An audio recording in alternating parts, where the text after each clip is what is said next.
He'll bite the crap out of you if you don't. Put him on the ground. You don't want him hanging. There you go. Okay. Now just hang on to his, hold on to his feet. When you get him, grab his feet. Now you got his head. Just get it out of his wings and then.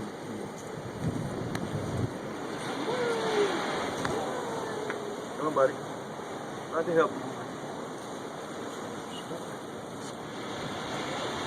What it is, it's twisted around.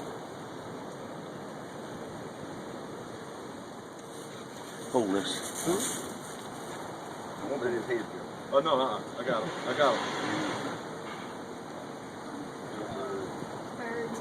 We got him? Is that all of him? Is that it? That's before we pitch him up in the air. Woo!